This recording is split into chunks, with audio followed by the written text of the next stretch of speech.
Welcome, everybody. We're here with Dr. Villarreal, and his practice is called Biodental Healing in Thousand Oaks, California. And I've known Dr. Villarreal for more than 25 years, and I've gotten to know his practice and the way he works. He's also an author, and he has his own dental products called Estrella. They're quite amazing. I use them with my family. And the most exciting thing about Dr. Villarreal is he's just a really good, personable family dentist. And he's got a background in cosmetic dentistry, and he's one of the best biological dentists I know in the world today. And so we're just really, really honored to have you here today, David. Thank you. And it's one of my most exciting subjects to talk about, because I get so many parents who come to me and say, we tried IVF and we tried all these different things and we spent $80,000, and then they go to someone like you and you treat them and go, oh, it's just had a gum infection, tooth infection, boom, they get pregnant. I mean, how does that happen? I mean, tell me more about that. It's interesting. I've been in practice for 30 years now, and I went to a very conventional dental school, USC. And 7 years out of being a dentist, I just said, oh my God, this is what I'm going to do the rest of my life. I'm going to drill and fill. I studied all these years to do this. And, God is great, the universe is great. Someone came to me, and I was already interested in doing cosmetic dentistry. And she didn't have any filling. She didn't have any silver fillings, or what we call amalgams. And I said, wow, you don't have any silver fillings. She said, oh, I went to Dr. Hal Huggins in Colorado Springs. I go, who? So she came back the next day, right? And she came with her husband then, and I looked at him, and she's actually was married to Captain Steubing of the Love Boat. And so she brought me Dr. Hal Huggins' book, It's All in Your Head. I could not put that book down. Next thing I know, I was flying to Colorado Springs and took Dr. Huggins' first course, went back the next month, took the advanced course, and never looked back. And back then in the early 90s, they were coming after us, dentists who weren't poisoning people, basically. I remember those days. Yeah. Not putting amalgams in, right? But I couldn't turn my back. There was just so much information, mostly again from Europe. And so as I started to practice mercury-free dentistry using Hal Huggins' protocols, I never really understood the whole thing about the pregnancy thing. So in my first 10 years of doing this, I had a handful of women come to me after removing their mercury fillings. They just wanted their mercury fillings out. They would come to me and they said, we weren't even trying to get pregnant because we gave up. And all of a sudden, they removed the mercury fillings out, and guess what? They got pregnant. So I was like, wow, this is really true. And so then I started doing more and more studies about, how mercury and amalgam affects not just the female, but the male sperm. And so they don't really look at the male part of getting pregnant. They kind of just forget about that. Very important. So, I always, if somebody really wants to get pregnant and have a healthy baby, I really recommend that they both, the husband and wife, get rid of gum disease and get rid of any heavy metals in the mouth a year before conception. So that's a little short story about that. I couldn't agree more, David. And also, we were talking about this before, how a lot of people will hear that they have a mercury amalgam problem and they want to get them out, and they go to a dentist and they get even sicker because the dentist isn't properly trained. Can you talk a little bit about that, why that's so important as well? Very much so. For example, in our practice, if a patient should really educate themselves before they choose the dentist and ask certain questions. For example, do you have an ionizer in the room? Okay, because when you're drilling this out, you're going to get free radicals of mercury. You want that ionizer to pick it up. Do they have a special suction that looks like the trunk of an elephant? Okay, do they use a rubber dam to isolate the areas? Okay, are they completely draped? Okay, are they using intravenous vitamin C? That is huge. Not many practices use that. I have a naturopath next door to me who actually does that for me, because you want the vitamin C to help in chelating, but it also helps in removing free radicals. It's an electron donor, whereas mercury and other heavy metals are electron scavengers. They just steal them. So you want something in that to help do that. There's also something called sequential removal. And this was taught to me by Dr. Hal Huggins. You have a mercury filling, which is dissimilar metals with 50% mercury, in a base of water, which is saliva. Okay, so if you go and touch it with this electrical probe, this little voltage machine, it'll give you a discharge like the flash of a camera. So what Dr. Hal Huggins found out is if you remove the highest negative charges first, or that quadrant, the patient does better. Okay, so there's all these little That's interesting. little interesting things that we follow to help the patient not get sick. So you use a probe to check on which teeth are Which teeth are releasing more mercury. interesting. Okay. Or, for example, a lot of people don't understand that their porcelain crowns have metal underneath them. Okay, they say, oh no, I don't have any mercury fillings, I have metal. I have porcelain, sorry. Right. So you go to touch the metal of that porcelain and you'll get a discharge. Most of the time it's negative charge because it's nickel based. Okay, so you got mercury as the worst metal on the planet. The next, right below it is nickel. Nickel is carcinogenic. Okay. Yeah, it damages cell membranes. Right? Yes, very much so. The other problem, and let's say they say, well, I have this gold crown. I don't have any mercury. Gold in itself is too soft. So they have to mix it with different metals to make it stronger. You can give the patient the look of gold, and the gold can range from 20% up to 90%. Okay, so they'll put cadmium in it, palladium, iridium, Really? silver. Cadmium? I didn't know that. Yes, Wow. all these things. Okay, like in Germany, they have banned gold. They have banned gold alloy that has palladium because they have found a lot of people allergic to the palladium. So sometimes the gold crown will test negative, and it may be a good gold crown, but there's mercury underneath. Because the way they taught us in school, when someone needs a crown, it's got a big filling, right?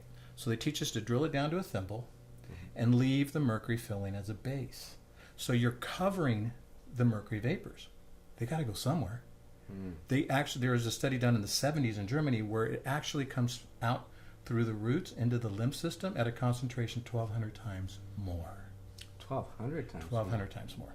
Wow. So it's actually worse to have that covered.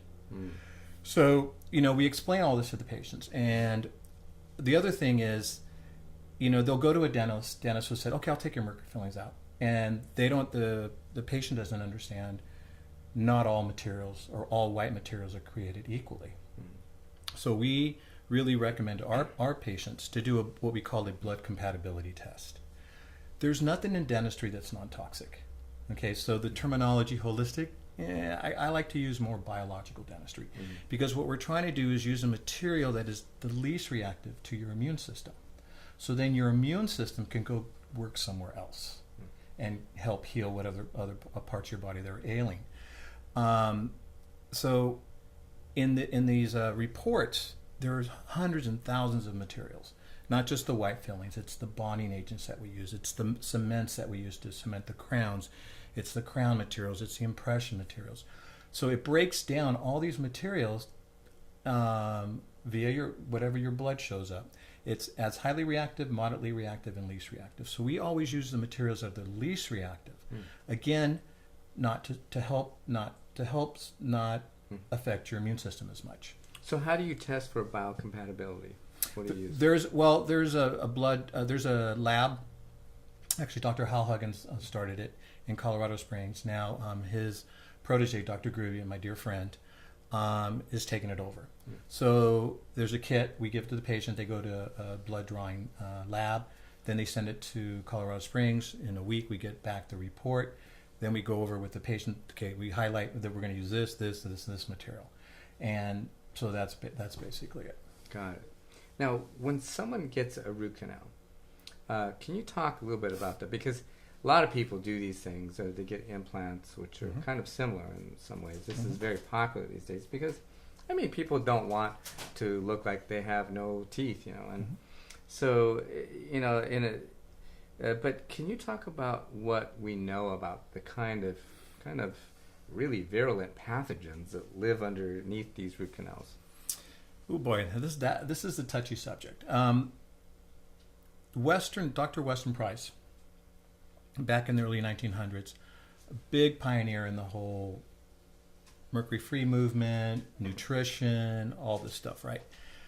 What happened to him was he did a root canal on his son.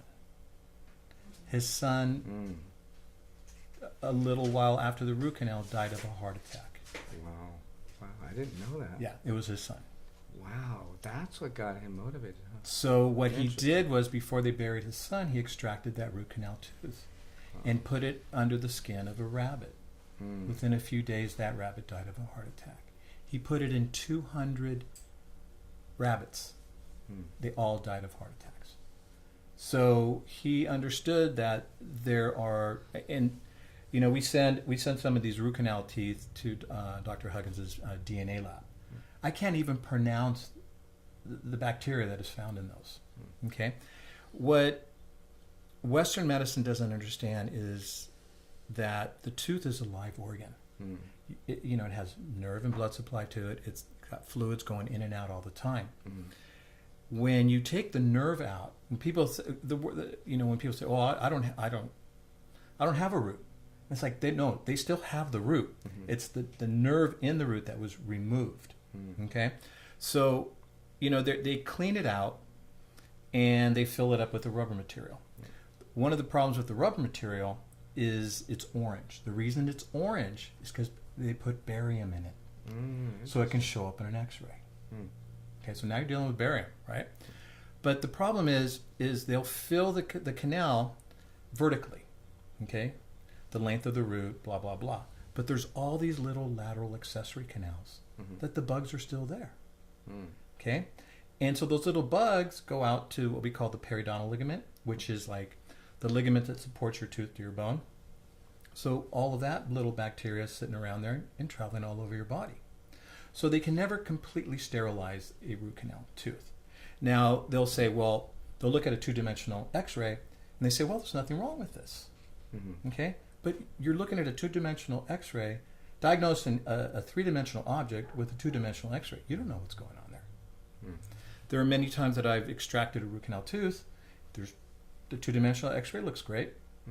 There's always a lesion underneath. Interesting. I always wondered about that. Yeah, because sometimes people will say, "Look, I know something's wrong with my tooth."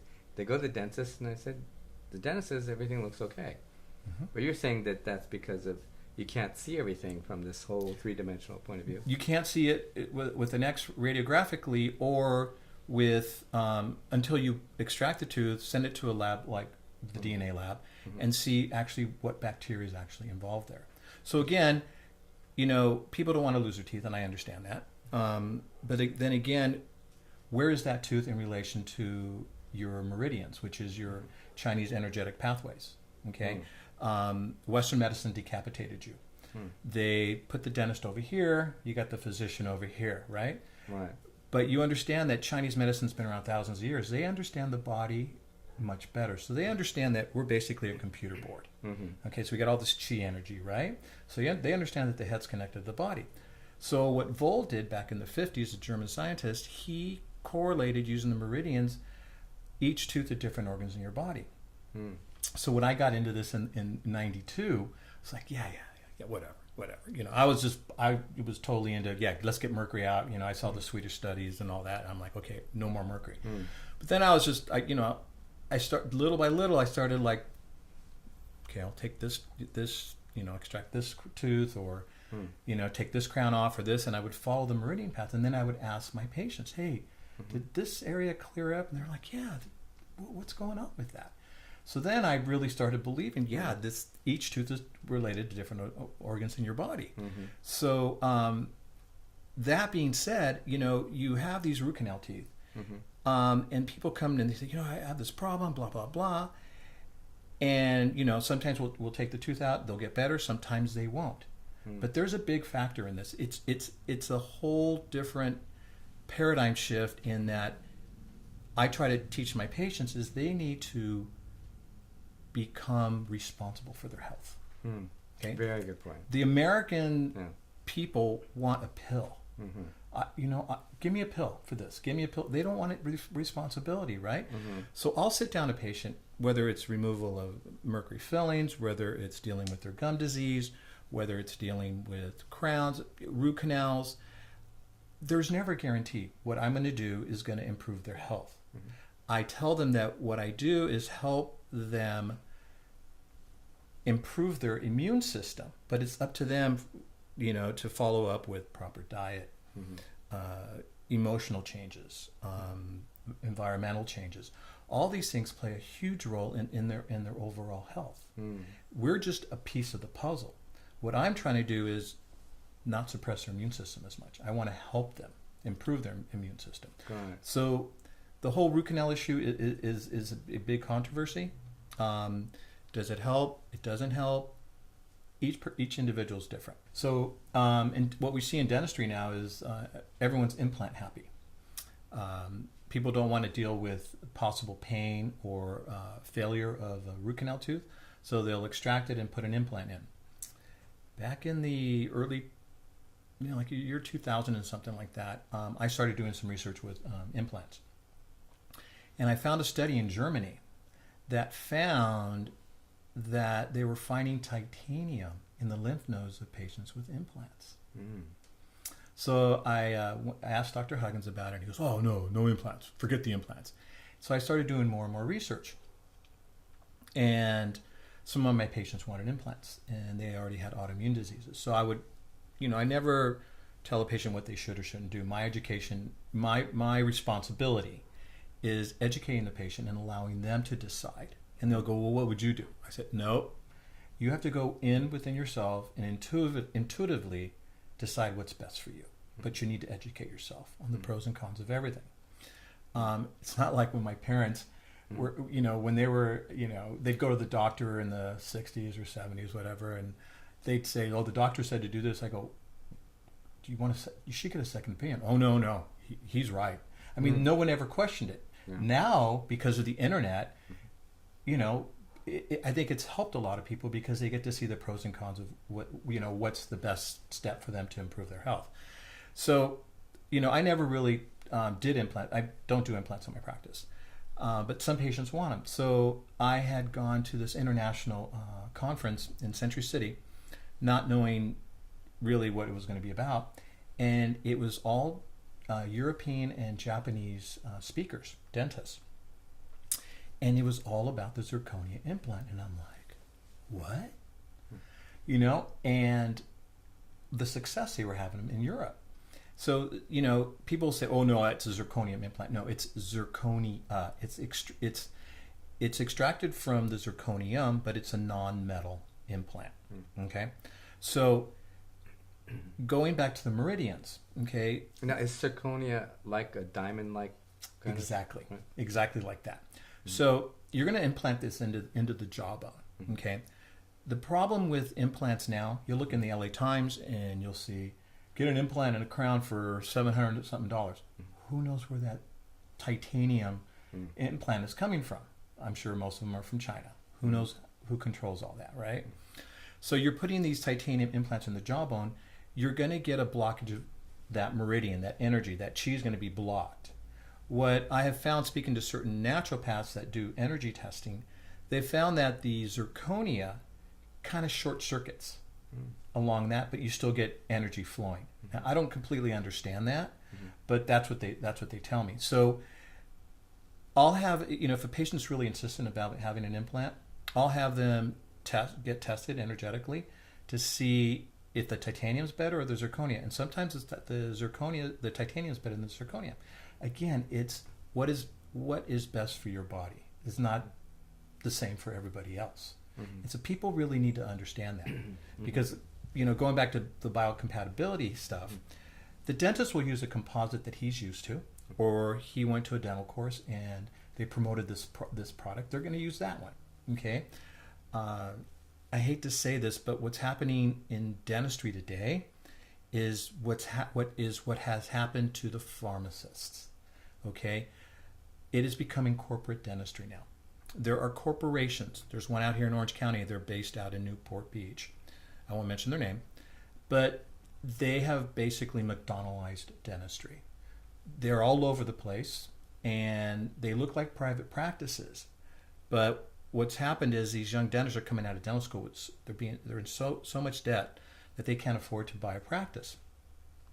So they basically partner up with these corporations, and corporations run them, of course. And it's all about do as much as you can, try to upsell, blah, blah, blah, blah, blah.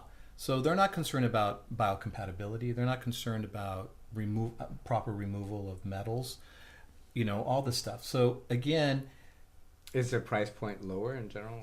The price point tends to be, it does tend to be lower, but a lot of these try to upsell, so they end up spending more money than they thought they would have. Okay, so I don't think that dentistry, we're going to see a big change in the people. I think we're going to see a bigger separation of practices like mine and corporate dentistry.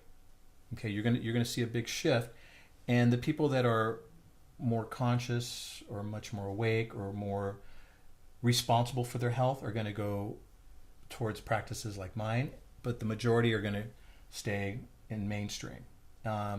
So again, I can't see how, unless we get more and more dentists like myself to speak up and to educate, and that's my responsibility. My responsibility, along with my dear friend Dr. Blanche Gruby and some of our other partners, who we've been with Dr. Huggins for many, many years, is educating and trying to get some of these young dentists to understand their responsibility.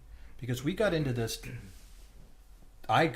to help people, to help heal people, to get them better, physically. And that's why I said in the first 7 years, I was like, oh, it's just all about cosmetics and drill and fill and just get them in and get them out and take care of decay. But it's not. It's about helping them heal physically, emotionally, mentally, spiritually. It's very good. And I like that about your practice, is you really talk to the patient about their whole life, not just the physical mechanics of fixing the teeth. And when I've referred people to you, people always come back really happy, saying, "Oh, he's a really amazing, personable, likable guy, and I really trust him." That people always say, "I really trust good. Dr. Villarreal." And back to what you were saying about the tooth and the pathogens that live under the tooth too. I think Dr. Huggins identified like some things like leprosy, like these horrible like pathogens that you like. It had these huge long names you can't remember, right? Yeah. And I remember being with. You remember Dr. Gene Meyer? He's passed, but I remember being in his office, and I was there to see him. And I remember that he said, "Roy, you're going to want to come and see this." And it was a patient going into cardiac arrest, and he says, "No, watch." And he pulled the tooth out, and in that very moment he pulled the tooth out, stopped. The cardiac arrest stopped. And he says, "That's what we're talking about." And I was like, it's the first time I actually saw that live. And I'm like, it was very powerful for me, because he had told me about this and I heard it, but sometimes you think, well, maybe they're exaggerating a little bit. But it was so dramatic, and right there. I mean, you must have seen some cases like that where you... I see it every week. Yeah. I see it every week. I'll have patients come in for what we call full revisions, and it's not just removal of the mercury fillings or the mercury fillings in the metal crowns.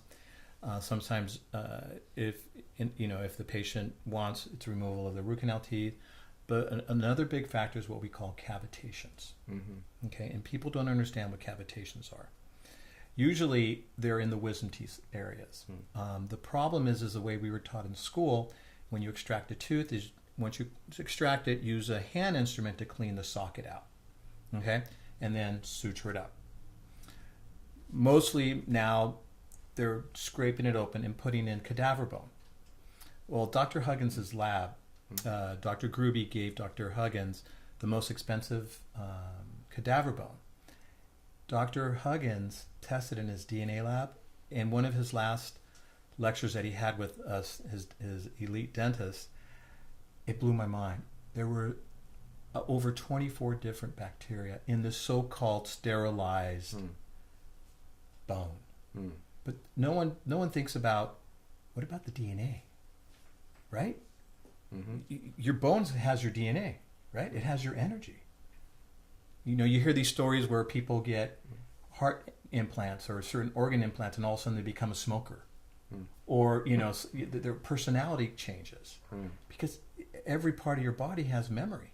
And so, you know, and they're just putting these cadaver bones like crazy. So they'll even put cadaver bone, or they'll put bovine bone, or shark, or plastics. I like the way how you look at this holistic, complete person, like what you're saying. There's it causes people to think, which is always a good thing, because if they can't think, they can't make a choice, because they don't have that distinction, right? Right. And like what you were saying is kind of common sense. Like, okay, putting somebody else's DNA into your bone, it's not going to match. I mean, it just, right. you just talked about the histocompatibility by itself is Yep. a problem. Mm-hmm. It's not just the pathogens, which is where all the focus is on, Right. right? Now, back to what we were talking about before also. I remember being we were at Dr. Huggins' lecture together, and it was the first time I had learned that back in '75, that dentists added copper to the mercury amalgam fillings, and that caused a huge problem. Can you talk a little bit about that? Yeah, they were trying to lower the amount of mercury in the amalgam, and what people need to understand is everyone calls it a silver filling because it looks silver, right? In actuality, it's only 16% silver. The other percentages make up 50% of it is copper, tin, and zinc, and then there's 50% mercury. So they reduced the amount of mercury and added a little more copper. What we found out was it increased mercury to come out of those fillings 50 times more. 50 times. 50 times. Wow. So if you're going to have a mercury amalgam filling, it's better to be old and have them when you were a kid than these poor generations now that are having these high copper amalgams. Now, what's interesting is Koch Company is a major manufacturer of an amalgam called dispersalloy. They even in their package have the contraindications of when not to use them. One of them is if you're pregnant. One of them if you're 6 years or younger. The other one, of course, is if you have an allergy to mercury. What? Do you have an allergy to mercury? I don't think I have an allergy. If you have an allergy to mercury, right? If you have kidney failure or any kidney problems, right? Because where does mercury go? One of the areas of the organs is the kidneys, right? So they even state that. Proposition 65 in California makes us state what's ingredients in everything, right? They even state that mercury is a neurotoxin. Mercury can cause birth defects, blah, blah, blah, blah. So why are we turning our backs to all this? Right.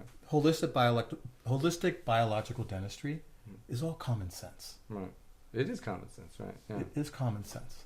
Well, so, and then that whole aspect, like what Hal was talking about, with I remember I got my first mercury amalgams in '75. It was because I think now it was because I had been a vegetarian for about a year. It was like I think it was 75, 76, and I remember him in the lecture that night saying, actually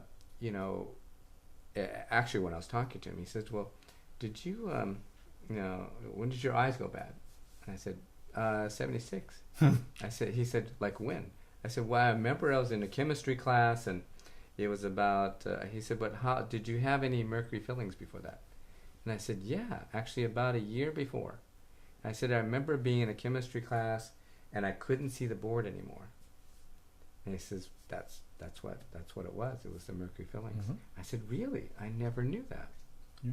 It was like a really interesting distinction. Every time I talk to you or Hal, I always get these new, aha moments. It's really cool. Well, yeah, that's the one thing that Hal taught me. He goes, when you're interviewing your new patient and they come with an autoimmune disease or some other health problems, you always ask them, when was your last dental visit and what was done?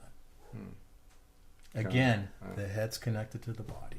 Well, now let's talk about vegetarianism. It's a very not politically correct subject in California, especially. But look, I mean, we both agree that ecologically and spiritually and morally, it's a great thing to not want to kill animals, and we all went through our vegetarian phases. I know I did for a long time, probably too long. And but what happens when someone becomes a vegetarian to the teeth? What I've noticed is that a lot of their teeth fall apart. What I've seen in the hair samples is that they usually have low phosphorus when they become vegetarian because they don't have the bioavailable protein absorption going on.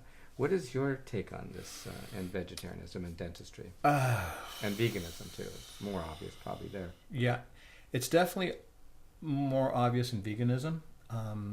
My patients tend not to heal as quickly. They don't have that protein. So here we are back with Dr. Villarreal, and we're going to talk now about vegetarianism and veganism and dental health. Now, Dr. Villarreal, we see a lot of cases where people have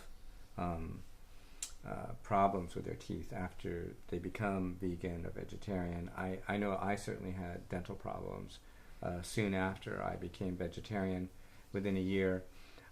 Is this a common problem? And also, like, we notice that they have lower phosphorus levels in their hair, for instance. Is this a common problem with vegans and vegetarians? In my practice, I've noticed there's a huge problem in the healing phase of any type of dentistry that we do on them. They take longer to heal. They tend to have more sensitivity with their teeth. And the enamel just doesn't look as healthy. I can only speak for myself.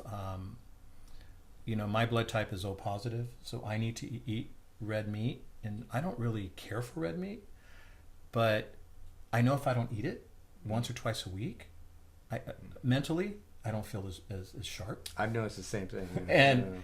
And I feel more sluggish. So, I think everybody needs to have some type of fat from animals. It's just to heal. Did Weston Price discover the same thing? This very similar thing? Yes, very much so.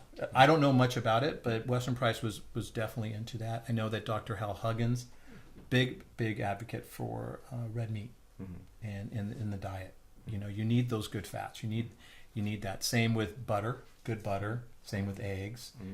Eggs and butter have gotten such a bad rap, right? Right. And you need all that for healing purposes.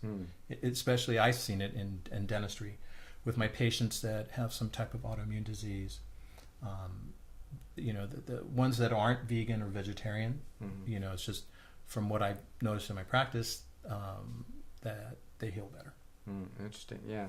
Well, it's some of the things we've learned now about like diet is that when you have an animal based food, or fish, you have the minerals and the vitamins are there with the fats and the oils and the proteins in this matrix that is completely bioavailable in a very different way, say, for instance, than in just plants by themselves. Although they'll say, okay, I remember lecturing about pro-vegetarianism and saying, look, there's plenty of protein in beans and rice and these other lentils and so forth. But is there really? I mean, there seems to be a different quality to that. And as we know, Weston Price studied all these different cultures throughout the world, and he concluded he said the healthiest vegetarian culture was the northern Punjabi people, I believe. But then he said the Polynesian people were the healthiest people he could find in the world, and they weren't vegetarian. In fact, he said he couldn't find one healthy vegetarian, culture ever. And that was in the early 1900s when the soils were much more rich than they are now. Yeah. So think about that now. I mean, you have all these vegetarians and vegans, and our soils are so depleted. Even if you go and raise your own vegetables, or you buy organic, or you go to these farmers markets, what about the soil? No one really thinks about the soil and all the toxins that are in the soil. Because our teeth are made up of the same thing of our bones, like calcium, magnesium, phosphorus, boron, strontium, and a lot of people think, well, all you have to do is get those minerals in your body, but it seems like it's a lot more complex than that. Many people, like these metabolic typing doctors, have determined that it's actually more a function of our endocrine and organ systems. Now, can you talk a little bit about that? How how these the Germanic schools of dentistry and together with the Chinese, and I think was it the French as well, that showed the correlation between the teeth and the organs and so forth? Yeah, that again was the one that we learned it from was a German scientist by the name of Voll in the 50s, and they had found that whether there's decay, whether there's let's touch periodontal disease or gum disease. Okay, we call it the silent killer, because by the time the patient comes to us with pain because of gum disease, it's advanced. Okay, and it's so advanced that they're going to lose teeth. Okay, so we'll move away a little bit from biological holistic dentistry and just go streamline with the ADA and the AMA. They understand that gum disease directly affects the heart. You know, it makes diabetes worse. It causes an array of different problems because all that bacteria is going into the bloodstream and going everywhere in the body. So they understand that. I read years ago in the paper where I think it was Blue Cross or one of those big insurance companies asking their physicians to please check in their patient's mouth to see if they had any signs of gum disease. Because most people will go get their physical done once a year, but who wants to go to the dentist? You know, every time people sit in the dental chair, what do? They get all nervous, right? So they tend to go more for their physicals. So the insurance company was asking the physician to look in their mouth, not because they cared about the patient, but if they had gum disease, any signs of gum disease, they would ask the physician to tell them to go see their dentist for a cleaning. The only reason is because 5 years down the road, they didn't want to fork out all this money to deal with their heart problems because of that. So Western medicine's got a little bit going on, knowing and understanding that something happens here affects the rest of the body. But what Chinese, Germans, all these other countries did is they understood that if there's a problem with the tooth, it will affect the organs. So let's talk about that, because this is a very important subject. I mean, there's so many people who we've heard about, like famous baseball stars, and they drop dead on the field. They're only 26 years old, and people say, "Oh my God, how could they die so suddenly? They were perfectly healthy and strong." And then you see a little kind of small article in the sports page like 2 weeks later saying that he had dental work 2 weeks before. And so isn't that a kind of where there's a septicemia in the blood from the infection? Can you talk a little bit about that? A lot of people aren't aware that it can go in and cause damage to your atrial valve and so forth. Right. Well, the thing is if there's an infection and it's not treated correctly, you will get septicemia. The patients will go into shock. People, like you said, death will be, they'll die, right? Wherever they're, because again, the heart is one of the areas that attracts a lot of the bacteria from the mouth. So whether they're ignoring it or whether they weren't treated with the right antibiotic, or the infection wasn't completely cleaned out. Yes, I mean, I think Will Chamberlain died when Will Chamberlain died, he had recently had a dental visit, and that was a big thing. A lot of people with heart issues, going back to the cavitation thing, where the wisdom teeth are, when those get cleaned out,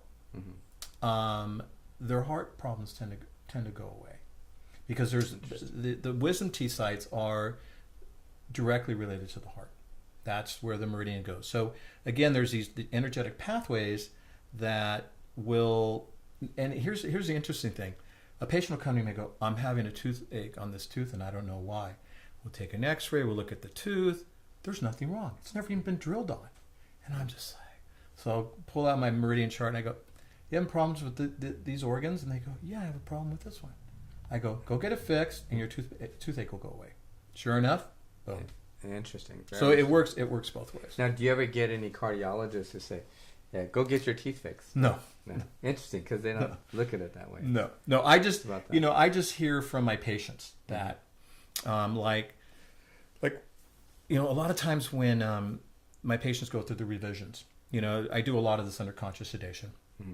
and intravenous vitamin C the day of, intravenous vitamin C the day after, with acupressure massage. Because what the acupressure massage does is it realigns all the meridians. Okay, but they'll come back the next day, rosy cheeks, pink color. It's amazing. Just the next day, they're like so different. Wow. And and that's what I love about this. It's like they're so grateful to start feeling better and better and better and better. And it's multidisciplinary. You have a role in it. I have a role in it. They have a role in it. Their family has a role in it. And so everybody has to be on board.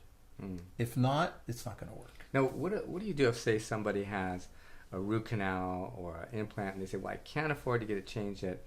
What do I do in the interim, Dr. Villarreal? I mean, do I do oil pulling? Do I use special kind of like tooth oil with like clove and eugenol and tea tree? What do I need to do in the interim? Oil pulling's great. The thing is, when you have a root canal tooth or you have bad bacteria in your mouth, well, because there's good and bad bacteria, right? The bad bacteria builds what we call a biofilm. It's an exotoxin, which it kind of surrounds itself. It's got this Superman power where nothing can come and penetrate it, right? This bad bacteria. Well, one of the reasons I developed my own mouthwash and toothpaste was because I became very frustrated with what was out there. And with all my studies, I found out that one of the things that penetrates these biofilms is essential oils. Okay, so essential oils will penetrate in there and basically kill it. But it's not going to kill the good bacteria. Okay, so you got all these Listerine scopes, all these things that will wipe out good and bad bacteria, right? Same as antibiotics do, right? But you want the good bacteria to still stay in there and do what they need to do. So I highly recommend an essential oil based herbal complex toothpaste, mouth rinse. Use it rinse with it, do all that. Water picks are amazing because it actually gets underneath the gum. But if you put some, diluted essential oils, mouth rinse or something like that, it actually gets in there. And there's actually scientific studies to show that there's a reduction in what we call the periodontal pockets. What that is you lose bone from gum disease. So, you start to get that. And so what the essential oils do is they actually stop it. Okay. And a lot of people will buy floss because it looks great in their medicine cabinet, but they don't use it. People are too lazy, right? They just don't do it. So the studies showed that it actually doesn't take the place of floss, but it sure helps a lot. So I highly recommend that. The essential oils also infuse the mouth with oxygen, which again is only killing the anaerobic, the bad bacteria that causes gum disease, decay, bad breath, but it leaves the good bacteria. As our skin dries, you see everyone lotioning up as we get older and older, right? Well, the essential oils also keep the mouth moisture, keep the gums nice and shiny, and it's been proven to be the best thing for dry mouth and halitosis. What do you think about brushing your teeth with things like nanosilver or micellized vitamin A or anything like this? The only thing that concerns, and like nanosilver or something like that, is if they have mercury fillings in their mouth. What does that do? I have no idea.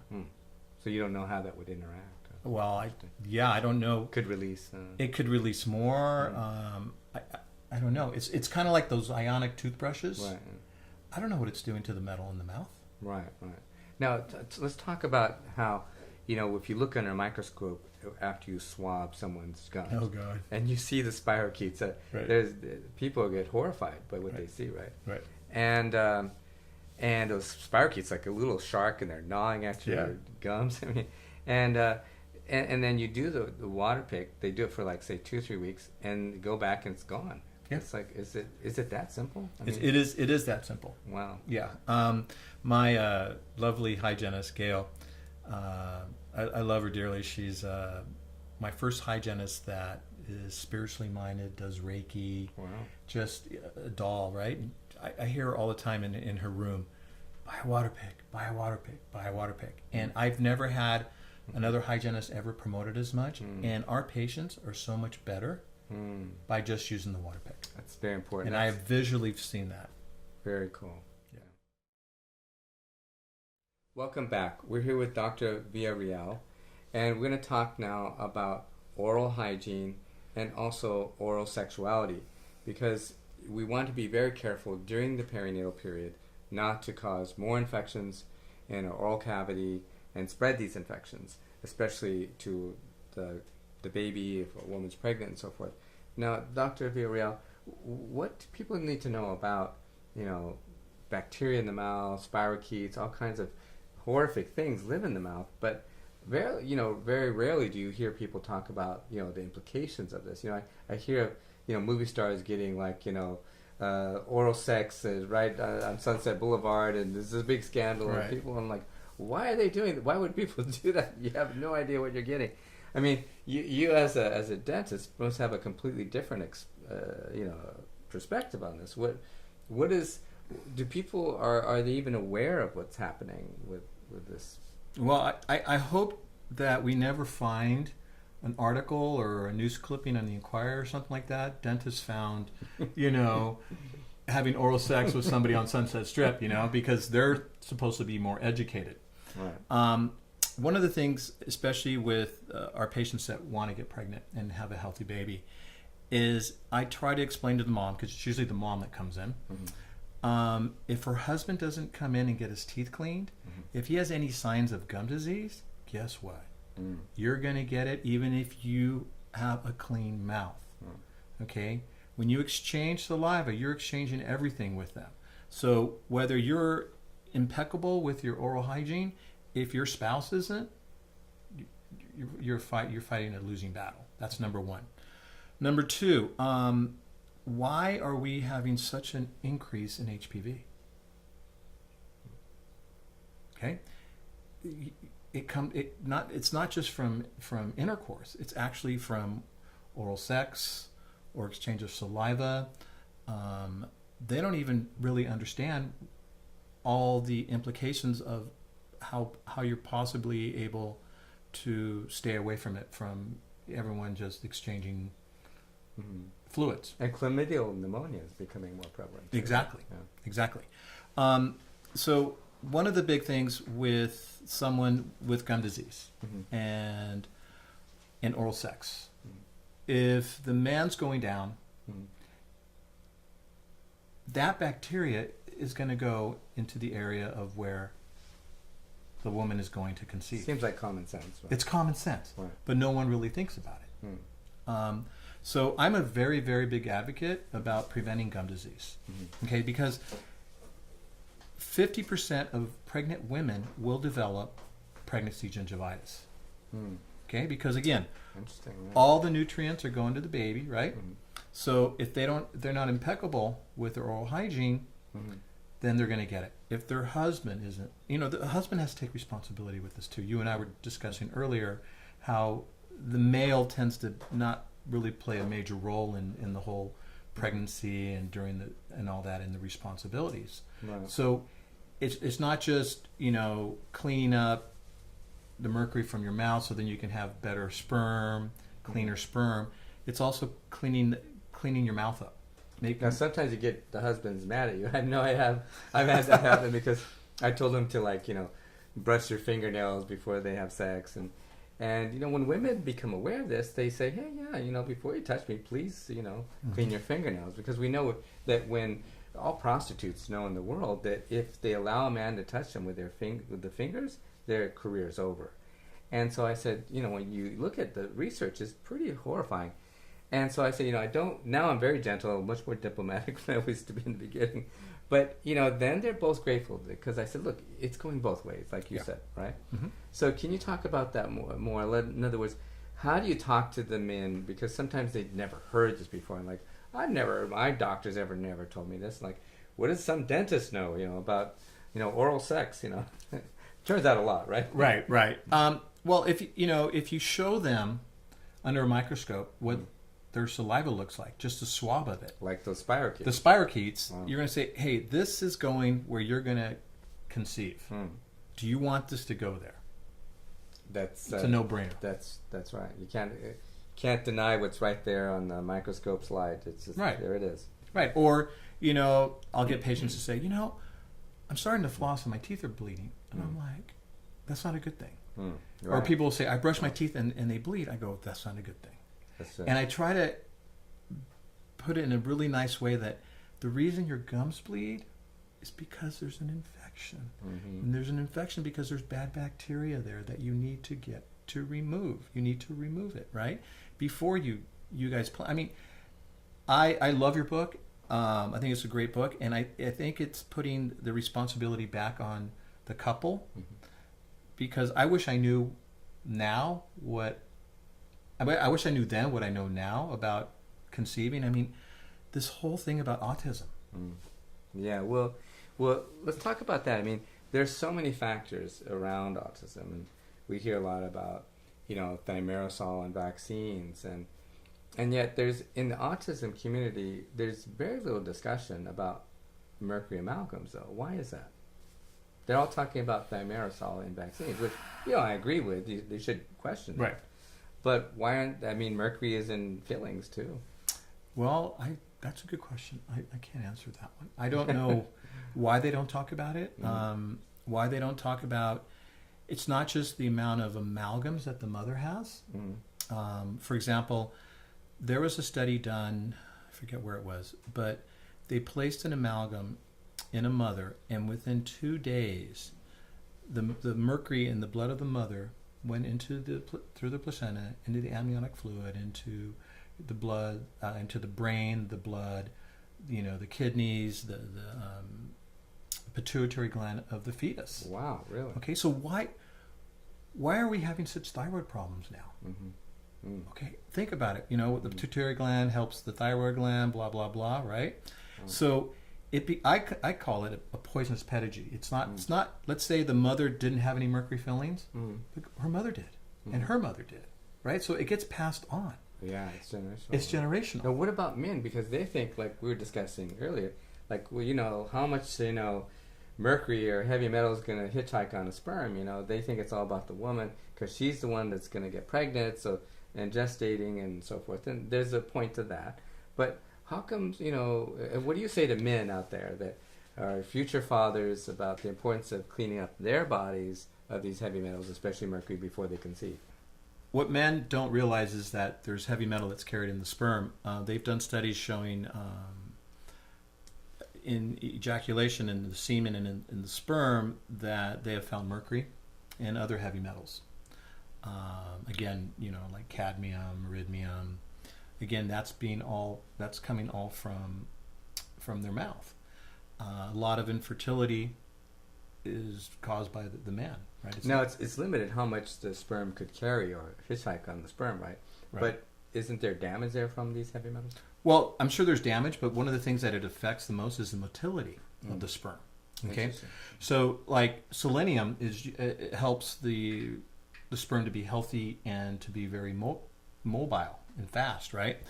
And if you have amalgams in your mouth, the selenium is no longer helping the sperm because it's dealing with the mercury that's coming out of the fillings. So the sperms get slower. Okay.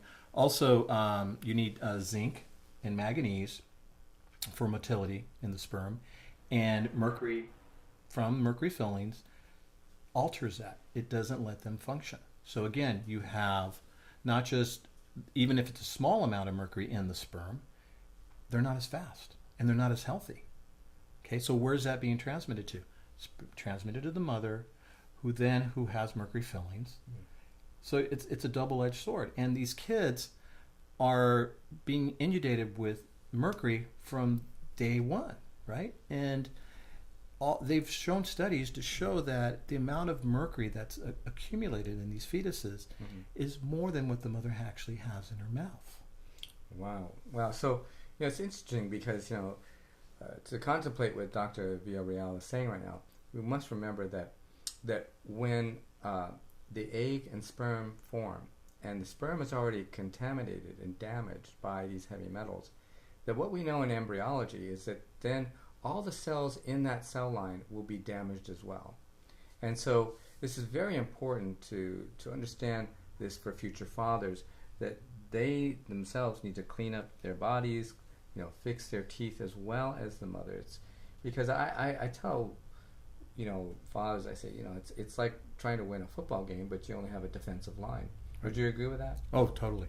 Very much so. So it's very important that the fathers have dental care as well as the mothers. Because we usually only talk about the mothers because we know how closely miscarriages are tied to gum infections. Right. Yep.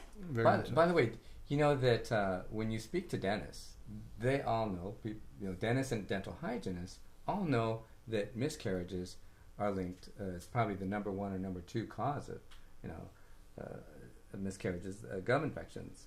And when you talk to OBGYNs, they don't know this. Now, why is it that there's this huge disconnect in the communication? Because you think that OBGYNs would know this. And I remember speaking at a conference. In fact, the OBGYNs questioned me and said, come on, we would know that if that were true. Do you have anything to back up what you're claiming? And I was laughing. I'm like, you got to be kidding, Right. I said, sure, just come to to my table and I'll show you the research.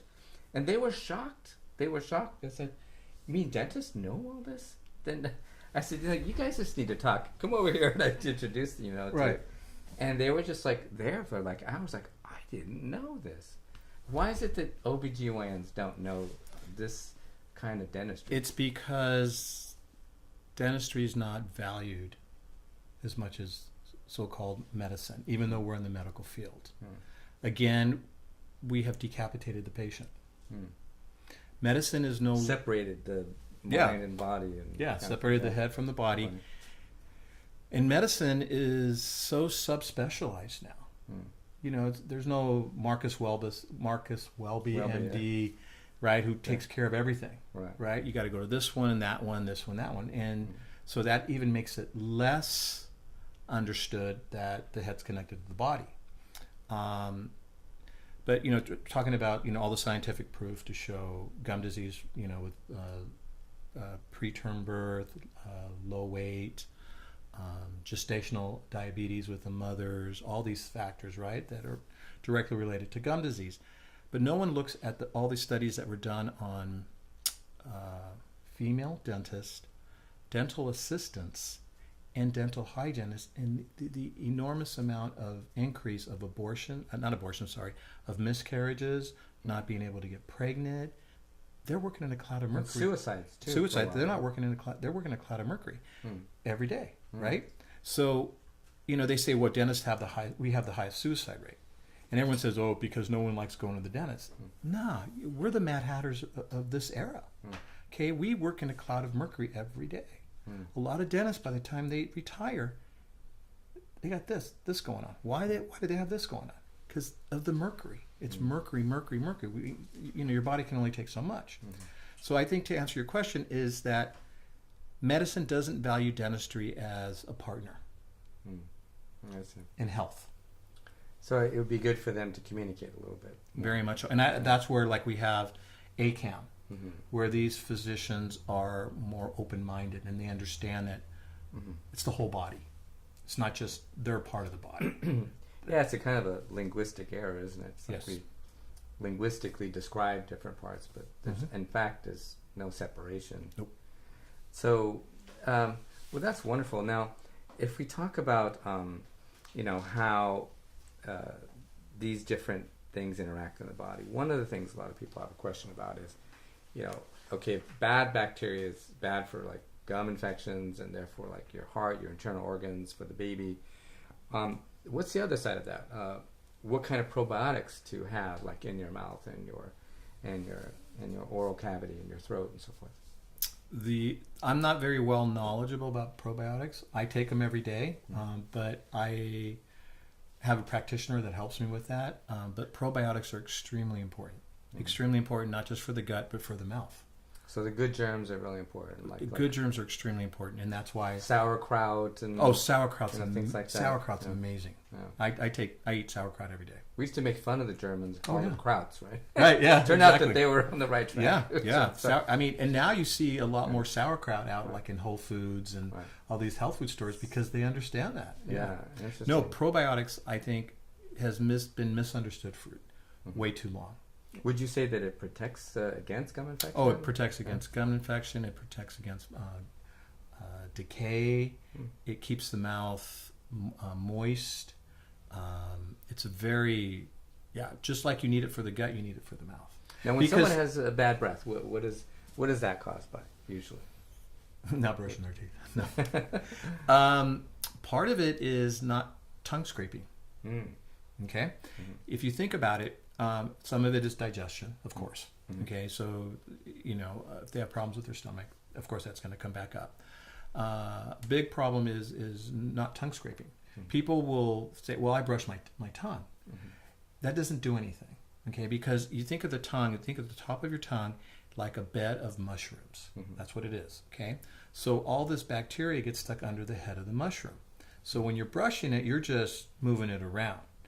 And some people don't even brush. But if you scrape it with the tongue scraper, the amount of stuff that comes off your tongue is just appalling. Interesting. Now, who originated tongue scraping? I heard like yogis do this a lot. Who else? It was anybody else?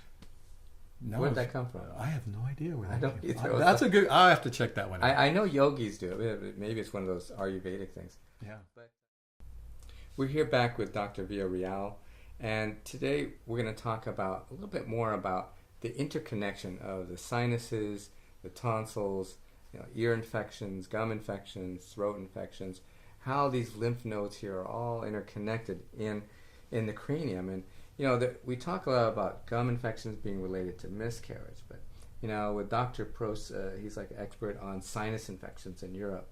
He has the premier clinic for this. And one of the things I asked him, I said, well, look, if you clear up the sinus infections, won't they just come back if they have a gum infection? And he said, yes. And I talked to other dentists such as yourself, and then you said, yeah, they're all interconnected. Can you talk a little bit about that? Because some people, like you're saying, we have a linguistic error. We say, well, I cleared up my sinus infection, so I'm okay now.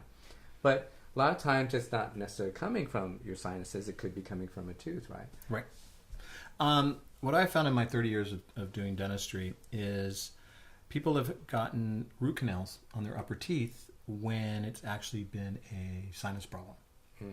Or, they come and they have decay on an upper tooth and they don't know it because they're constantly complaining about their sinuses.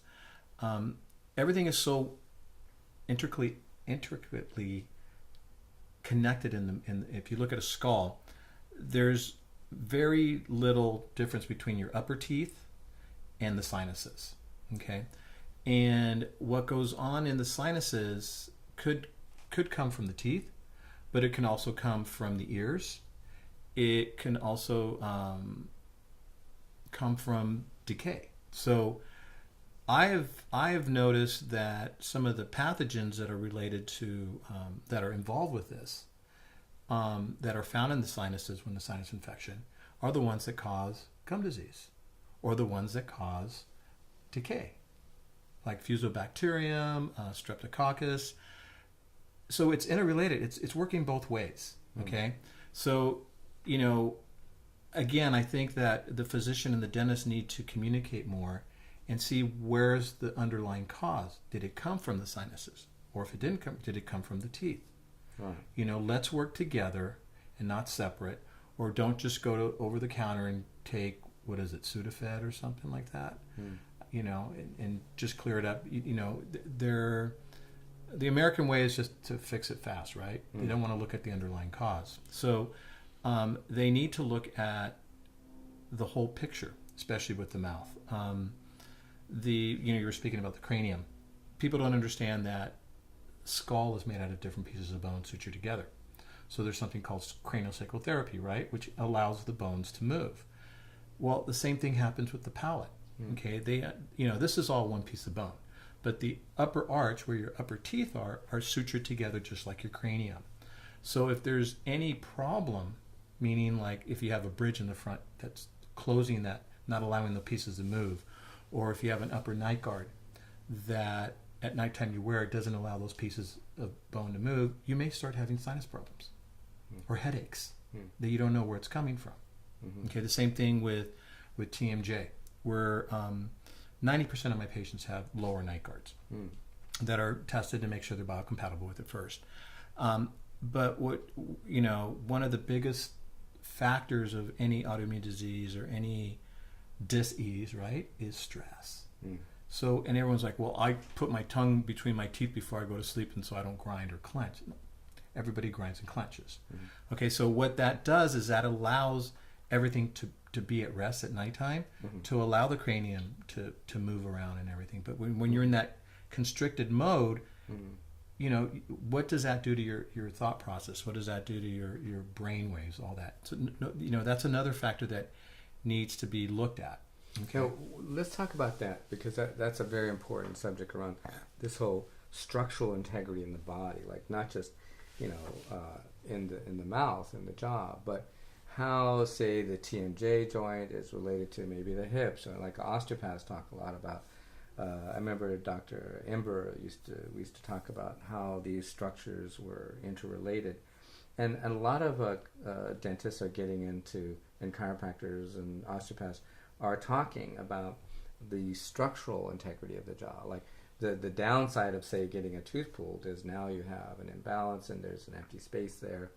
What do you do, say, for somebody who needs a root canal, but or wants it, or do you pull the tooth? There's all this questions. I'm not sure what to tell people, because sometimes if they get the tooth pulled, as you know, then you have degradation of the tissue there, and bone, and so and then their jaw doesn't have the same kind of line in it anymore. What I know it's not a perfect world out there, but what's the best case scenario? If the patient loses a tooth, usually there's not a big problem. If they lose several teeth, then you're dealing with what we call malocclusion. Okay, just like with osteopaths work and chiropractors, you want everything balanced. Well, you want everything balanced in the mouth too. One of the sad things is that females, after the age of 40, if they have any signs of TMJ problems, they become miserable people. Because not only is it chronic pain, they have chronic headaches, migraines, they complain about numbness in their fingertips. Because what goes on here affects the rest of the body, because you got all these blood vessels and nerves that go through this area, and if you're impinging here all the time, it's kind of like you have a bruise, and you're constantly doing that to the bruise. You're not allowing it to heal. So a lower night guard allows the jaw to move down and forward, lets this area heal during the nighttime, but you want it balanced. You want to come to the dentist who is going to balance it on, not just give it to you, go, okay, see you later.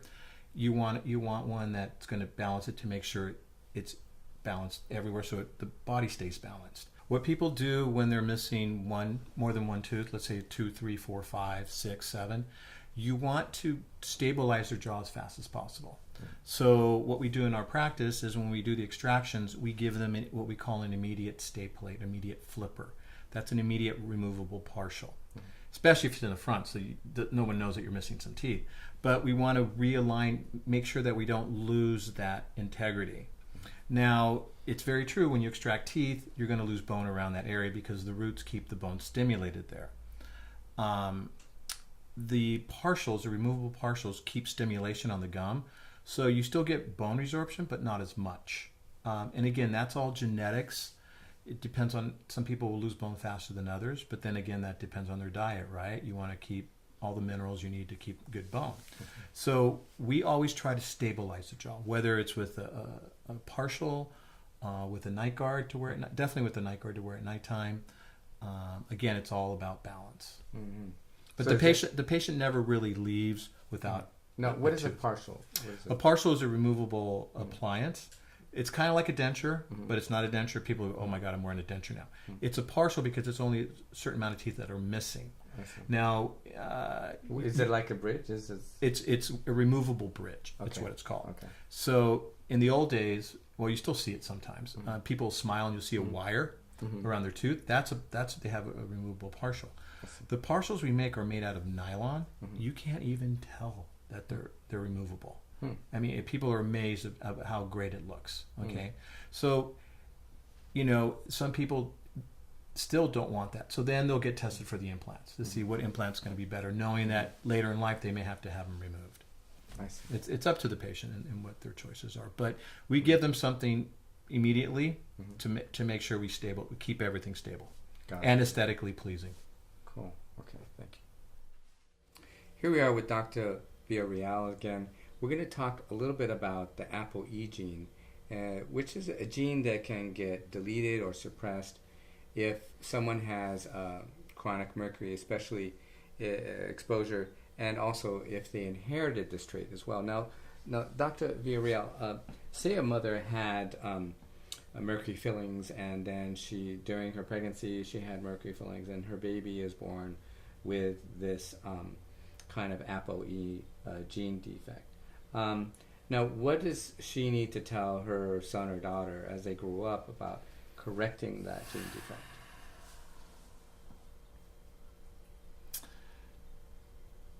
I don't know how to answer that question. I don't know either. I'm not sure. I call ApoE the body's Pac-Man. Mm-hmm. If you remember the game Pac-Man, it would go and eat these little things away, right? So you're depleting the body from being able to protect itself, right? To eat all the garbage. I think that what I would tell the child is you can't be eating junk food. Mm-hmm. You can't be drinking sodas. That's just a reality. Right? It's the reality where their body is more fragile, and they have to be really careful because when there's a deficiency or something's wrong with the ApoE, there's been studies to show correlation with cardiovascular, right? And they get heart attacks and strokes. Mm-hmm. But the big one now is Alzheimer's, right? Mm-hmm. So, I always, Dr. Huggins has in his DNA an APO test, right? The biomarker for it. And when I did it, I was really nervous because he'll break it down to see how does your body dump junk, right? That's basically what it is, right? Because the lipoprotein grabs onto the fat and then it pulls out, cholesterol from the blood, all that stuff, right? So, when I got the results, I'm just like, I closed my eyes and I just prayed, so I luckily, thank God, is normal, I think it's called a 3-3 or something. He breaks it down that way. But if someone is a 4-4 or there's going to be complications in their life and they just have to be more aware of. Now, can you explain what a 4-4 is? I don't completely understand it, but all I know is that the body can't dump as well. Mm-hmm. Heavy metals. The elimination pathway is blocked in some way. Exactly. Okay. So, they have to be much more careful about getting mercury amalgams, getting sealants. Mm-hmm. Sealants in kids, messes up the estrogen level. Mm-hmm. Their diet just has to be a much cleaner diet. And now, what if you have a pregnant woman and she says, I have mercury fillings. I want to get them out now. What would you say to her? Because I don't want my child to have this birth defect, this ApoE gene. I would do what I just did, just take a deep breath.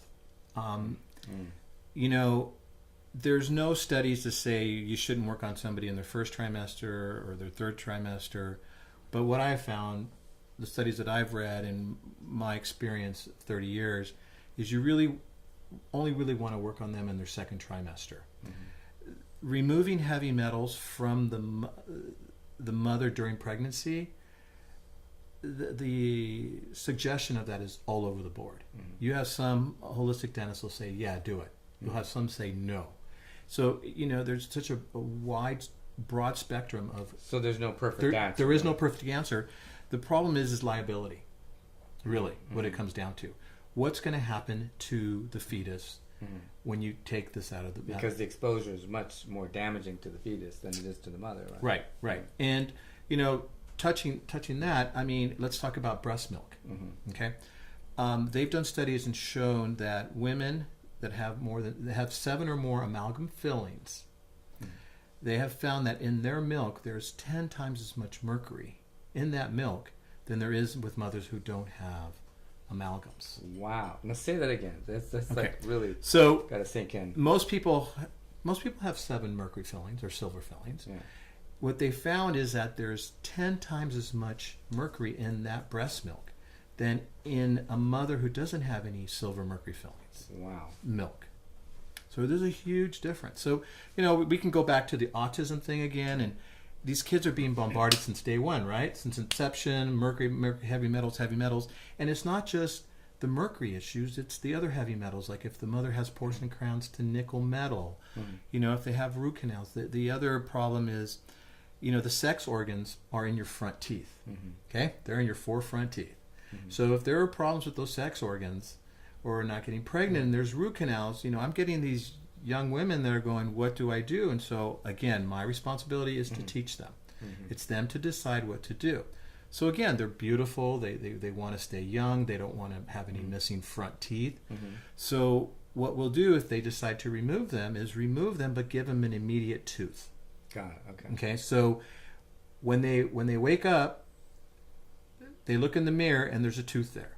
It's removable and they have to keep it clean, but nobody will know they were missing a tooth. It's kind of like a bridge that you can It's a removable bridge that you can put on and take off, and then later they can decide how they want to. But that's so important because a lot of people are distressed. I know a lot of moms that think, oh, I have this bad tooth. I know I should take care of it, but I'm afraid because I don't want to have a gap there. Right.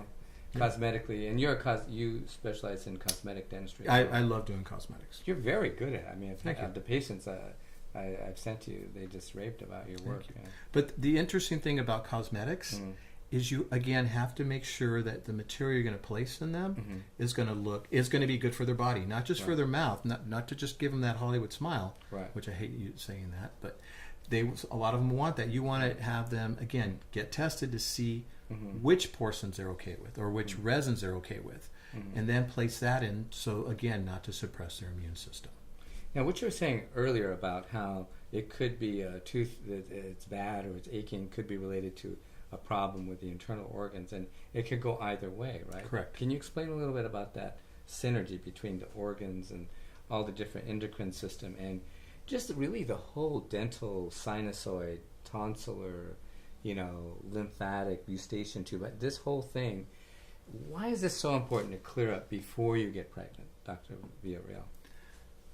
Again, because whatever pathogens are in those areas is going to go to the baby. We just don't understand that the head and the neck, the importance and the role of having a healthy baby plays. You look at SATs now from high schools. You look at all these learning disabilities that these kids are having. You're looking, it all stems from the head and the neck. So whether you have tonsillitis, you have strep throat, you have sinus problems, ear, nose, and throat, all of that just dumps into the fetus, and so you're not giving the child a fighting chance. Now, when somebody has a headache and they say, I have chronic sinusitis, what you're saying is sometimes it could be, the upper jaw and the tooth, for instance, right? So, say somebody is pregnant and they have an infection in their tooth. Is it safe to pull a tooth out, say during pregnancy? We're talking about mercury fillings removed. That's not so safe. That's kind of dangerous, right? But what about just when there's no mercury, but say it's a rotten tooth? I mean, it's got to come out. You do want to pull that. You want to pull that. Yeah, you definitely want to pull that. The thing is, when there's an infection in a tooth, the liability or our responsibility is to remove that, to extract that infection. The problem with mercury, it's such, it's ridiculous how we are still having these conversations about a material that's over 200 years old. Why? We know it's a toxin. Why are we still having these issues? But again, there's that liability that you took my mercury fillings out, you caused the autism in my child. Right.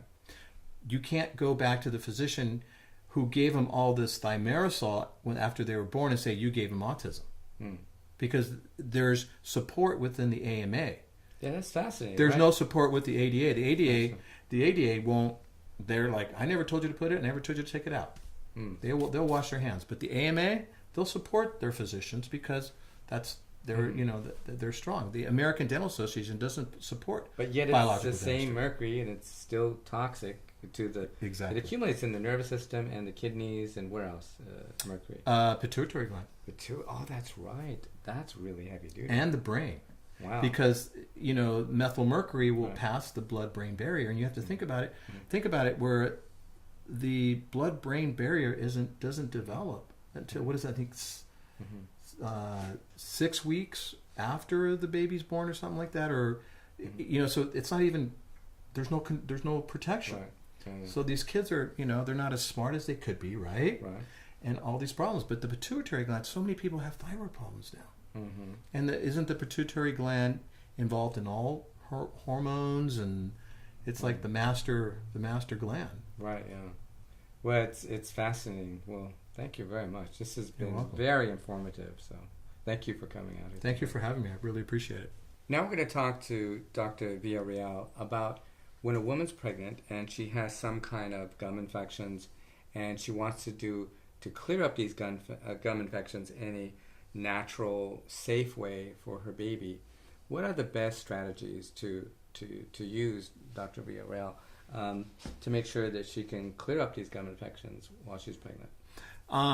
One of the important factors is they should go see their dentist, and please have your not your dentist, but the hygienist clean your teeth. If you go to a practice that has dentist cleaning teeth, please run away.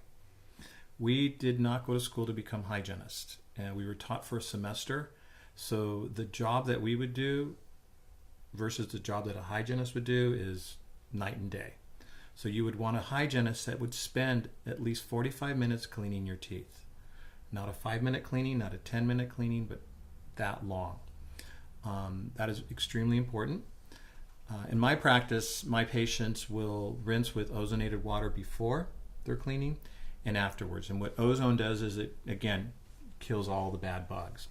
But when you're at home, I highly recommend products like mine, Estrella, an essential oil, herbal-based product that will infuse the mouth with oxygen, therefore killing all the bad bacteria, but leaving the good bacteria to do the work. I highly would recommend probiotics for the mouth as well as the stomach. And really using, like I said before, a water pick, an electric toothbrush, please. Electric toothbrushes have timers for 2 minutes. No one will manually brush their teeth for 2 minutes. So using that sonic energy bombards the plaque off. So those are really important. And of course, flossing. Now, hygienists want you to floss at night. I'm really happy if people brush their teeth at night. So I personally floss in the morning. Just as long as you floss once a day, makes a huge difference. Got it. Now explain to us a little bit about your toothpaste. Can you show it to everyone what it looks like, first of all? And it's an amazing formula that you've made. How did you come up with this formula? Again, I was really frustrated in my practice referring patients to places like Whole Foods to get natural toothpaste and mouth rinses, and they would use it for a little while, and what they didn't like about it was the taste. So I was introduced to this organic chemist, and for 2 years we would work on the formula, and his name was David also. And I said, David, I want these and this, this and this and this, these ingredients. I go, but it needs to taste good, because if it's not going to taste good, no one's going to use it. So I played around with it. My patients were my guinea pigs, and that's how Estrella was born. We got it to a point where, everybody liked it, but it wasn't just the toothpaste. Also, what I wanted was something to help whiten their teeth, because being in Southern California, everybody wants white teeth. So it doesn't have any peroxides which dry the mouth out. It's my own ingredient called Herbal Bright. It doesn't whiten your teeth like if you're going to bleach them, normally like in a dental office. It just keeps them whiter. Interesting. The mouth rinse, again, I developed it because I wanted that to get under the gums and actually oxygenate that area. So then it'll help fight gum disease. Wonderful, wonderful. And you told me about Dr. Huggins' book. Why don't you look? Let's hold that up so everyone can see. It's all in your head. This you had a story behind this. How? Yeah, this is the book that changed my career 24 years ago. I highly recommend reading this book for the layperson. Also, it's very easily understood. It explains a lot about why you should clean out your mouth, and you'd be better informed and have a better idea to ask your dentist about how they're going to do it, why they're going to do it, and if they're not in accordance with your philosophy, I would recommend going to seek another dentist. It educates you to better your health, because again, like you said, a lot of people will get their amalgams out and they'll get more sick, and that's very true. I see that every day. Wonderful. Thank you very much. You're very for welcome. being with us I today. appreciate it. Absolutely. Thank you very much.